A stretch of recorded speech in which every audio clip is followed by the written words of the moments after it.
भारत और पाकिस्तान के बीच भयंकर जंग के बादल छिड़ चुके हैं। अमेरिका सरीखे देश भारत को सैन्य सपोर्ट पहुंचा रहे हैं, तो चीन बांग्लादेश और तुर्की पाकिस्तान के साथ हैं। भारत के साथ आधी दुनिया आ चुकी है, लेकिन इस तनाव भरे माहौल के बीच एक ऐसे देश का नाम सामने आया है जो तबाही का दूसरा नाम है, जिसके नाम से दुनिया कांप उठती है। जी हाँ, उस देश का नाम है नॉर्थ कोरिया। जी हाँ, वही तानाशाह किम जोंग उन का देश।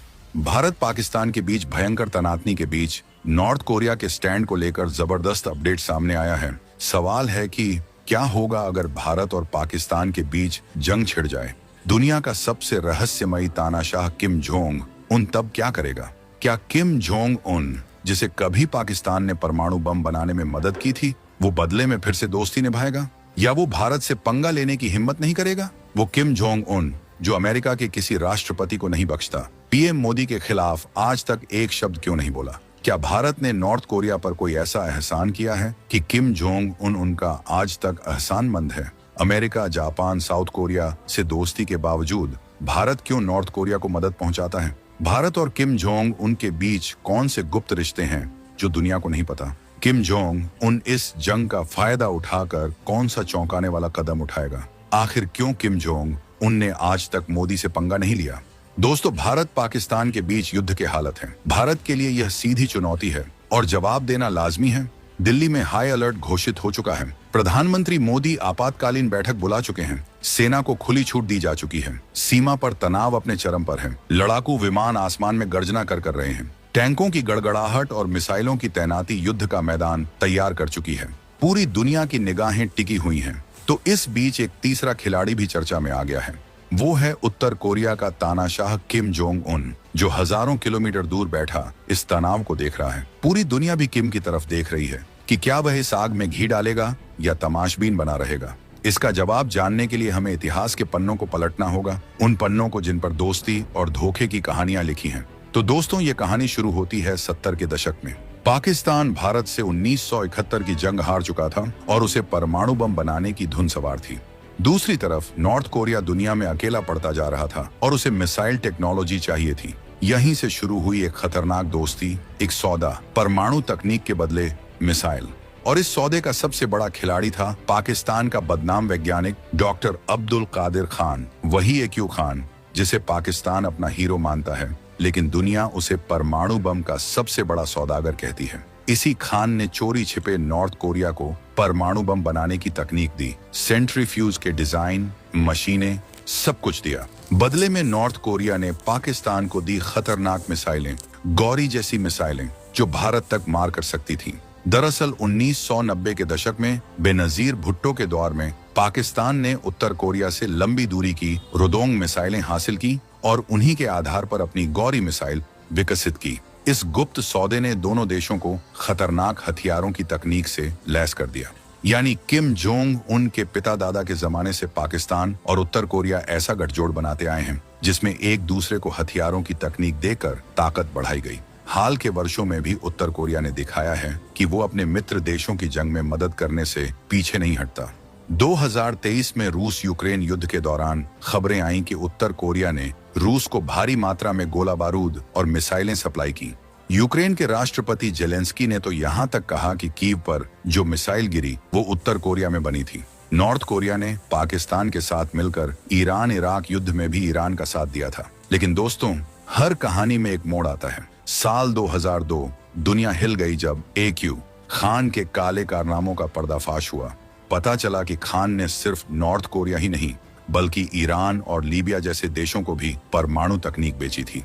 पाकिस्तान पर चौतरफा दबाव पड़ा। अमेरिका, जो कल तक पाकिस्तान को लड़ाई में अपना साथी बता रहा था, वो भी हैरान रह गया। खान को गिरफ्तार किया गया। उसने टीवी पर आकर माफी मांगी, लेकिन पाकिस्तान ने उसे कभी अंतर्राष्ट्रीय जांच एजेंसियों को नहीं सौंपा।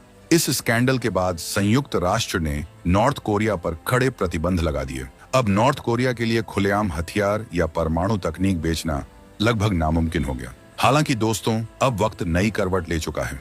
जो किम जोंग उन ईरान की मदद कर सकता है, रूस की मदद कर सकता है, वो पाकिस्तान की भी मदद भी तो कर सकता है। पाकिस्तान और उत्तर कोरिया की पुरानी यारी ऐसे वक्त काम आ सकती है। जब पाकिस्तान भारत से युद्ध लड़ रहा है तो क्या किम खुलकर उसके समर्थन में आएगा? इस्लामाबाद से खबर है कि पाकिस्तान सरकार ने चुपचाप प्योंगयांग से संपर्क साधा है। चर्चा है कि पाकिस्तान ने किम जोंग उनसे सैन्य मदद की गुहार लगाई, खासकर लंबी दूरी की मिसाइलें और परमाणु से जुड़ी सहायता। पाकिस्तानी फौज जानती है कि उत्तर कोरिया की लंबी दूरी वाली मिसाइलें और घातक हथियार भारत को डराने में काम आ सकते हैं। भारत भी भली भांति जानता है कि अगर पाकिस्तान को कहीं से सबसे खतरनाक मदद मिल सकती है तो वह उत्तर कोरिया है। दिल्ली में खुफिया एजेंसियों को चौकस कर दिया गया है। रॉ और सैन्य खुफिया विभाग उत्तर कोरिया पाकिस्तान के हर संभावित चाल पर नजर रखे हुए हैं। अमेरिकी CIA ने पहले भी इशारा कर चुकी है। भारतीय खुफिया एजेंसियां कोई जोखिम नहीं लेना चाहती। भारत अपने राजनयिक संपर्कों को पूरी ताकत से इस्तेमाल कर रहा है ताकि किम जोंग उनको सख्त संदेश दिया जा सके। मॉस्को से कहा गया है कि वे प्योंगयांग को काबू में रखें।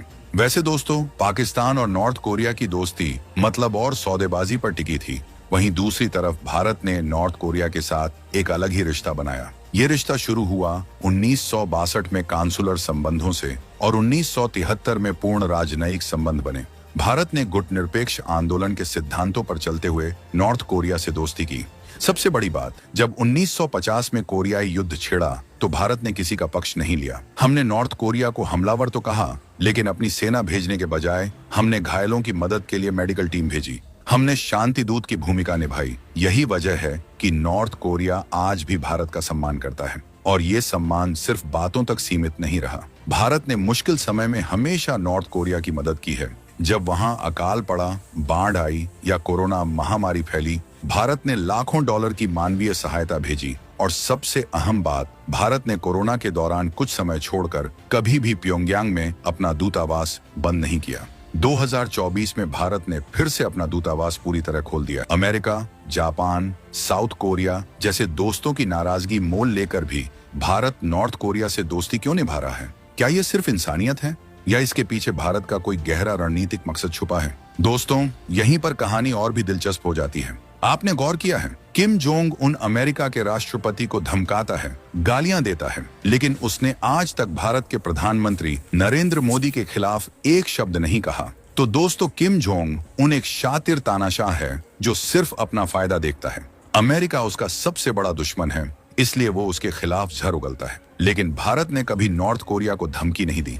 भारत उसके लिए एक खिड़की है, बाहरी दुनिया में झांकने की, मदद पाने की। भारत वो पुल है जिसका इस्तेमाल वो पश्चिम से बात करने के लिए करना चाहता है, क्योंकि रूस, चीन या पाकिस्तान कभी भी उसके लिए यूरोप के दरवाजे नहीं खोल सकते हैं। ऐसे में वो भारत को या भारत के नेता को नाराज बिल्कुल नहीं करना चाहेगा और भारत भी इस चाल को समझता है। भारत का दूतावास प्योंगयांग में सिर्फ दोस्ती के लिए नहीं है, ये भारत की आंख और कान है। भारत वहां बैठकर नॉर्थ कोरिया पाकिस्तान के बीच चल रही किसी भी साठगांठ पर नजर रखता है। 2018 में नॉर्थ कोरिया ने भारत को भरोसा दिलाया था कि वो ऐसा कुछ नहीं करेगा जिससे भारत की सुरक्षा को खतरा हो। ये भारत की कूटनीति की जीत थी। दोस्तों, एक बार उसने कश्मीर पर पाकिस्तान के इशारे पर उल्टा पुल्टा कहने की जहमत उठाई थी, तब उनकी विदेश मंत्री को भारत ने राइट टाइम कर डाला था। और तब से लेकर अब तक किम जोंग उन या उनकी टीम ने भारत के खिलाफ कुछ भी करने की जहमत नहीं उठाई। बड़ी बात तो ये है कि नॉर्थ कोरिया अपनी स्कूली किताबों में भारत को महान और पश्चिमी देशों, खासकर अमेरिका और यूरोप को खराब बताता है। वो भारत को एक स्वतंत्र, गुटनिरपेक्ष और ऐतिहासिक रूप से मित्र देश के रूप में दिखाते हैं। ऐसे में दोस्तों, अब अगर भारत और पाकिस्तान के बीच युद्ध छिड़ता है तो किम जोंग उन क्या करेगा? क्या वो पाकिस्तान की मदद करेगा जिसने उसे परमाणु बम बनाना सिखाया, या वो भारत का साथ देगा जिसने मुश्किल में उसकी मदद की और दोस्ती निभाई? तो सारे समीकरणों को देखने के बाद जवाब लगभग साफ है। किम जोंग उन भारत से पंगा तो बिल्कुल नहीं लेगा और पाकिस्तान की मदद करके वो बिना बुलाए बड़ी आफत नहीं लेना चाहेगा। लिहाजा वो तटस्थ रहेगा। हो सकता है कि वो शायद डी-एस्केलेशन की बातें करे, शांति की अपील करे, लेकिन वो सीधे तौर पर इस लड़ाई में नहीं कूदेगा, क्योंकि पाकिस्तान की मदद करने का मतलब है भारत से दुश्मनी मोल लेना। भारत उसके लिए एक जरूरी डिप्लोमेटिक चैनल और मदद का स्रोत है जिसे वो खोना नहीं चाहेगा। दूसरी बात, AQ खान स्कैंडल और संयुक्त राष्ट्र के कड़े प्रतिबंधों के बाद पाकिस्तान को परमाणु या मिसाइल मदद भेजना बहुत ज्यादा जोखिम भरा है और किम जोंग उन इतना बड़ा खतरा मोल नहीं लेगा। तीसरी बात, चीन और रूस, ये दोनों देश नॉर्थ कोरिया के करीबी हैं। ऐसे में किम जोंग उन शायद वही करेगा जो रूस और चीन कहेंगे, और रूस भारत का दोस्त है। चौथी बात, किम जोंग उनकी प्राथमिकता उसका अपना देश और अपना शासन है। वो दक्षिण एशिया के युद्ध में उलझकर अमेरिका या दक्षिण कोरिया को कोई मौका नहीं देना चाहेगा। यानी दोस्तों, जो लोग सोचते हैं कि किम जोंग उन पाकिस्तान का साथ देगा, वो शायद गलत हैं। वो पुरानी दोस्ती अब इतिहास बन चुकी है। आज के दौर में किम जोंग उन के लिए भारत का रणनीतिक महत्व पाकिस्तान से कहीं ज्यादा है। ये भारत की कूटनीति की ताकत ही है जिसके दम पर दुनिया झुकी पड़ी है। भारत ने अपनी समझदारी भरी कूटनीति, अपनी स्वतंत्र विदेश नीति और मुश्किल वक्त में निभाई गई दोस्ती से ऐसी जगह बना ली है कि किम जोंग उन जैसा तानाशाह भी भारत से पंगा लेने से पहले 100 बार सोचेगा। वैसे आपको क्या लगता है? कमेंट करके जरूर बताएं।